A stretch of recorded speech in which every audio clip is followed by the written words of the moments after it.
जर पाहिलं तर या ठिकाणी पोलीस अधिकारी देखील असल्याचं दिसतंय। मात्र तो स्पष्टपणे नेमकं कोण आहे हे सांगता येणार नाही। मात्र जे देशमुख कुटुंबाचे नातेवाईक आहेत त्यांनी आरोप केला की हा जो पोलीस कर्मचारी अधिकारी आहे तो राजेश पाटील आहे। मात्र अद्याप तरी नेमकं हा पोलीस कोण आहे स्पष्ट झालं नाही अधिकृतपणे।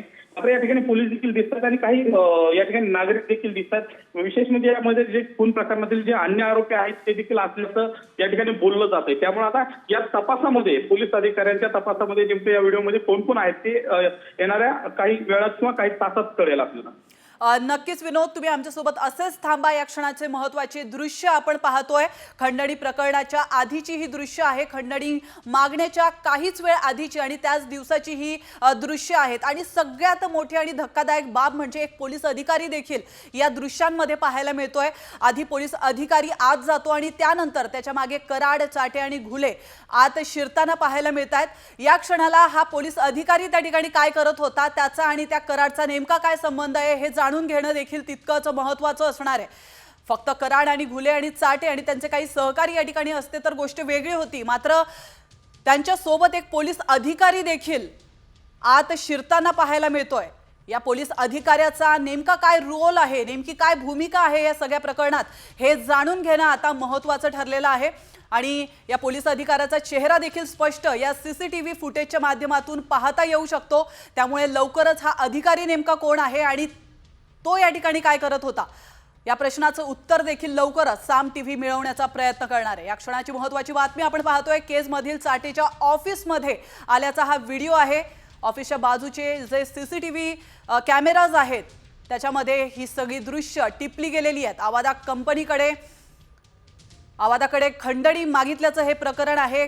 तर कराड, सुदर्शन घुले आणि चाटे यांचा एकत्रित व्हिडिओ आपण पाहतोय।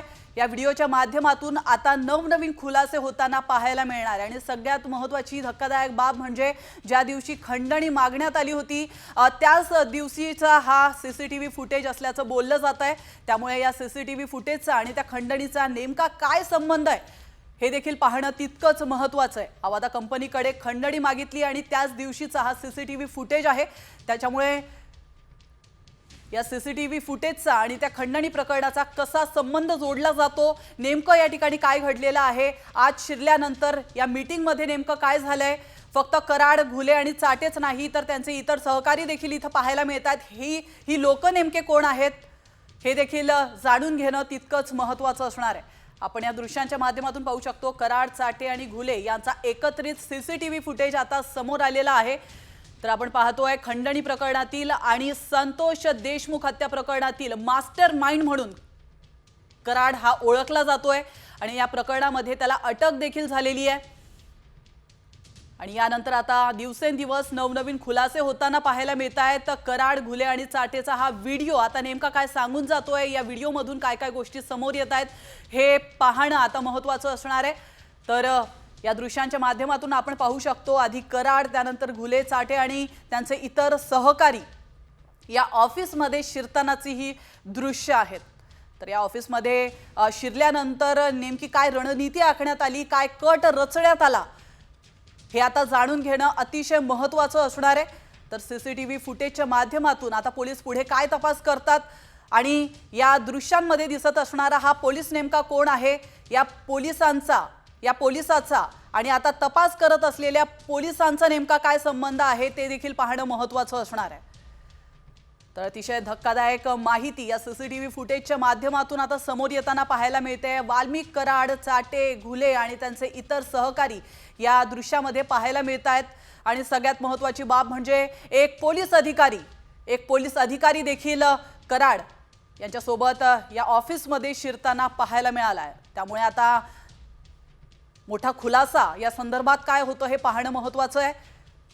ज्या दिवशी खंडणी मागण्यात आली होती अगदी त्या दिवशीचाच, त्याच्या काही वेळ आधीचा हा व्हिडिओ असल्याचं बोललं जात आहे। त्यावेळेला पोलीस अधिकारी इथं नेमका काय करत होता, त्याचा या संपूर्ण प्रकरणामध्ये काय सहभाग आहे हे जाणून घेणं महत्त्वाचं असणार आहे।